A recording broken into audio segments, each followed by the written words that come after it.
از همون قهوه میشگی بریز، به خودشم بگو بیا. چی؟ رفته؟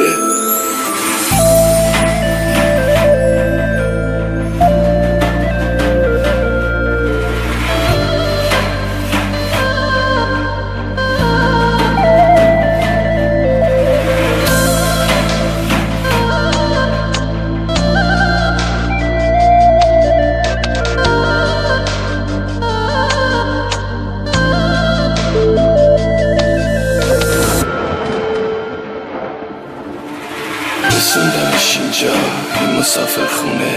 بهش گفتم بمون برمیگردم، برگشتم نبود. بهم گفتم با مجنون رفت، ازت خداحافظی کردم.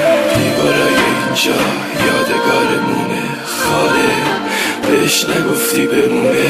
تو که میدونستی من دنیامو پاش دادم، دم رفتنی حداقل میگفتی بدونه. میرسیدم با سر رفته بود شیرین، زمین افتاد دیگه پاهاش کم آورد. تیشه توی دستش، حلقه توی چشماش، عشق قلبشو از جاش در آورد. کو از وسط باش شد، خسته دست فرهاد. الهی چشاش روز بد نبینه، پنجهاش رو دیوار مسافر خونه. خاله میگفت قانون عاشقی همینه. بر پدرت لعنت، با این همه زحمت نشد. قلبم به خاطرات رو کرد، دیوارای اینجا وعده های بیجا. لعنت به تیشه ای که کو کرد، دیوونه تر میشم، اخلاق من بده.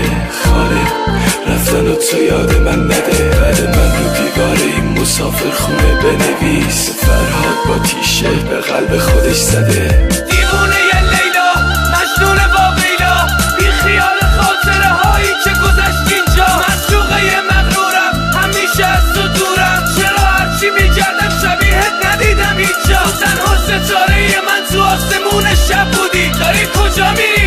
ده کجا میری به این زودی؟ بهت گفته بودم که یه روزی میگذرم از چشم. یادت بیار نگاه هیچکی رو ندادم به نگاه. این خوابای آشفته، حرفای نگفته، رویاهای مرده، مال خودم. برو تعصب نگاش، گرمی اون دستاش، هی کاش دوستم داشت. مال خودت برو، حتی یادگاریاتو تموم قول و حرفاتو توی ذهن مریضم حک شده.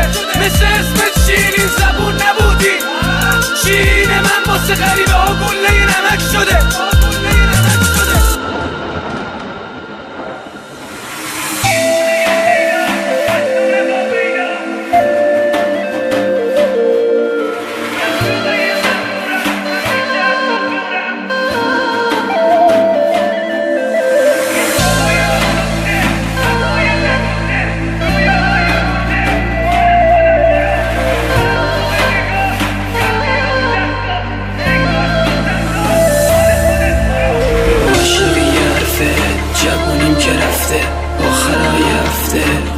دلگیره راه دلم بومبست، هوا که دست خورده است، گوشه چشم خدا الهی بمیره.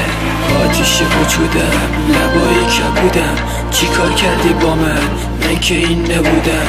دیوونه کرد و رفت شبایی که تنها، قلبم بهم میگه من هنوز حسودم. سخت هنوز واسم، بعد تو حساسم. سهم کسی بشی میدونی که خودت کی تو رو عاشق کرد، غرق شقایق کرد. تو باورش داری کنار اون بمون، حرفای نگفته، خوابای آشفته، رویا